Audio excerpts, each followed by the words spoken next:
Hello, everybody. Welcome to the English Matters grammar lesson for all of us. Today, I brought an interesting lesson that is from English literature, and this is a poem written by a very famous short story writer, Leslie Norris. And this is about tiger, which belongs to a cat family.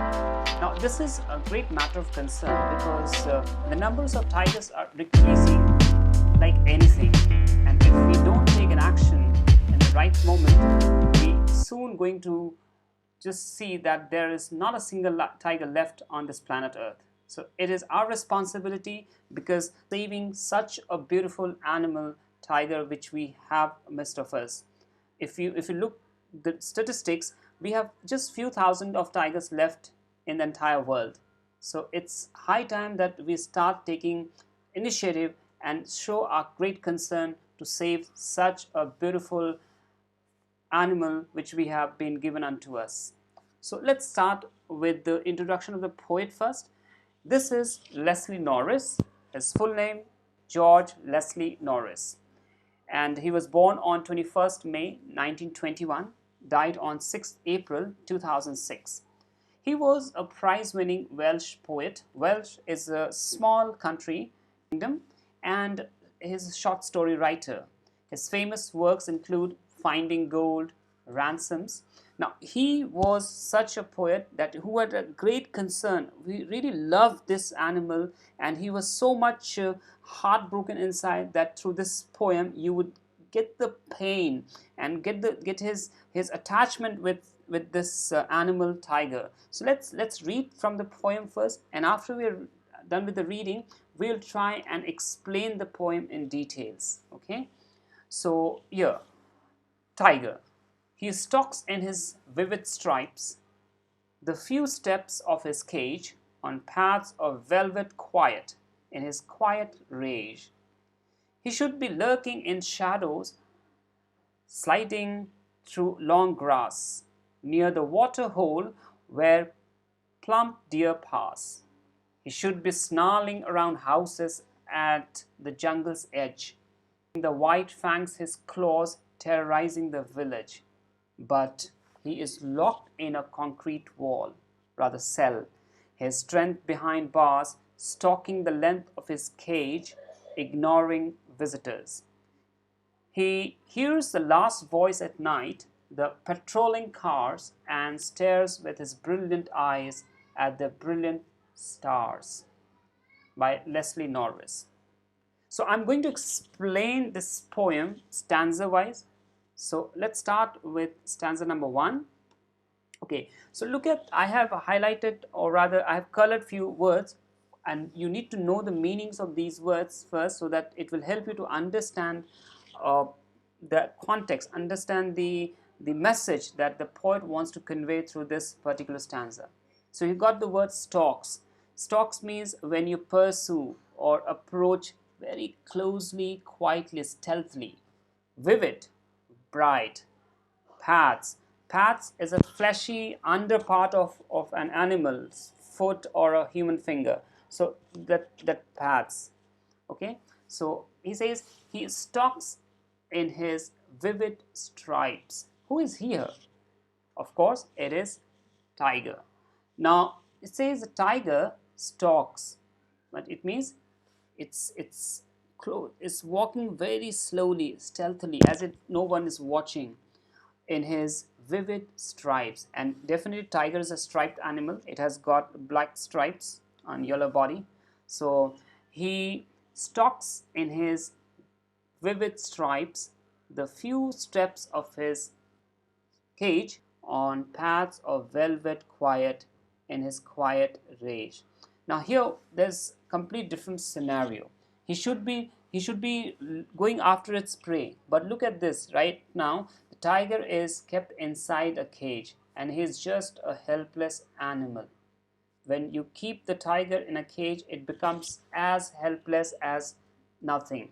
Okay, so and there is some anger inside in his quiet rage, but the tiger has become so helpless that it can't show its anger. Suppose the same tiger, had it been in the grassland, in the open area, it would have been completely different. It would have been a kind of a very dangerous and lethal. Okay, but here in the cage it just become helpless, as if it has nothing but to be quiet. The anger is hidden inside his quietness, because he can't do anything. Okay, so see the condition of the tiger when it was there in the forest. Now it is kept inside a cage. Okay, now look at this second stanza. He should be lurking in shadow, sliding through long grass near the water hole where plump deer pass. Lurking. So lurking means you are hiding behind something. Okay, you're hiding and you're waiting for someone to just pass by. Suppose just like a cat is just hiding behind maybe uh, in a wall, and when it's just waiting for the mouse to pass by, and suddenly when it sees, it may pounce on it, it may jump and kill the rat. Okay, that's what lurking. You're waiting for your prey so that you can attack in the right moment. So he should be lurking in shadow. So rightly the tiger should have been in the grassy area, grassland, where tall grasses just growing, and in midst of the tall grass the tiger should be waiting for its prey, when to attack. When the right moment comes, it should attack its prey.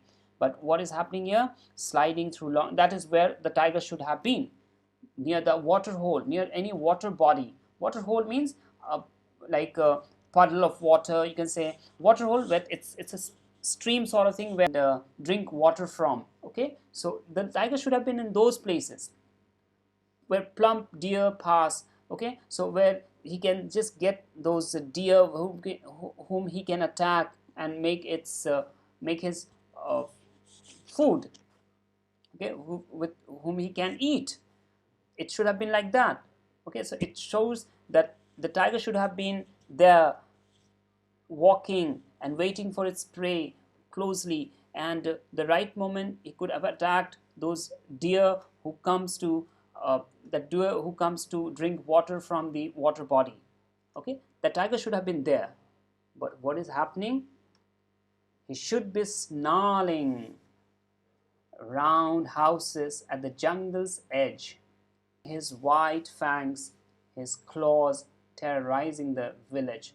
Now, Leslie Norris says, see, tiger, since you have kept the tiger in the cage, but this tiger should have been snarling. Snarling is a kind of sound of an animal, or such as dog or even cat, and the tiger also makes such noise, make an aggressive growl, something like growl. So it's not growling, some sort of, you keep this aggressive noise. There's another word called fangs.